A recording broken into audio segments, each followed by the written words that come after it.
धन्यवाद धन्यवाद नैबे जोंनि सियालमारि बिसिडिसिनि सिङाव थानाय मैनाथलि गामि बेवहाय बर' आरो राजबंशी गामि दा बेनिफ्राय गासै 30 जन 35 जन BPF आरो BJP दोलोनि सापर्टार मावथि बिथांमोना जोंनि दोलोआव जगदान जादों UPPL दोलोआवहाय दा खोब मोजां बाथ्रा बिथांमोनहा BPF दोलोनि एक्टिभ माखासे कर्मीफोर दङमोन आरो BJP दोलोनि माने बिथांमोनहा भटार्समोन माखासेफ्रा दा बिथांमोनहा UPPL दोलोनि आदर्श नीति प्रमद बर' सारनि आदर्श नीतिखौ मोजां मोननानै दिनैहाय जोंनि दोलोआवहाय गासै 35टा फेमिलिया जगदान जानाय जाबाय।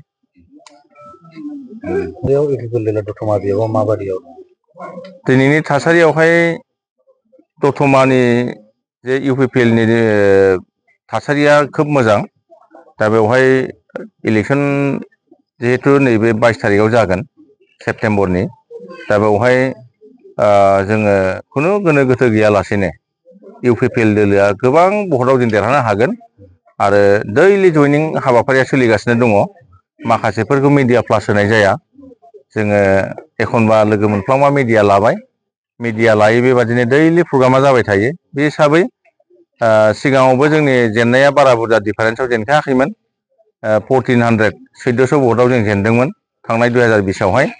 किन्तु दिनैनि बे सानफ्रोमबो जे जयनिं जाबाय थानायखौ नायोब्ला UPPL दोलोआ दिनैहाय माने 20-25 हाजार जों भट लानानै जों दतमा समस्तियाव जों देरहानो हासिगोन। न'खर UPPL थ' एकदमबारे फुरा गामि गामि UPPL न'खर UPPL लामा UPPL जों बेखौ नुदों आरोखि हाथाय बाजार UPPL दा बे परिबेसा जों दिनैहाय दतमा समस्तियाव जाबाय दा बिनि थाखायनो दतमा समस्तिनि देरहासारनाया खुनु गोनो गोथो गैया दा बिरोधी दोलोआवहाय जाय बिथांमोनहा टिकेट लानानै गेलेनो नागिरदों गावबागाव भबिष्यतखौ सानोबा बिथांमोनहा माने ओरैनो लामसाम थांहोनानै टाइम पास खालामलाबायनानै खरस खालामालासेनो माने इलेक्शन गेलेनाया मोजांसै आरोखि खारन इलेक्शना नोङो बांद्राय नारा नाथा जाखाथारैखौ नुनानैबो नारा नाथा जुजियोब्ला बाहाय टाइमफ्रा नस्थ' जायो थाखा फैसा नस्थ' जायो नङा होमबा दा ओंखायनो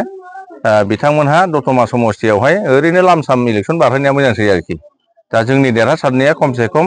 20-25 हाजार भट लानानै जों देरहासार जानो हागोन।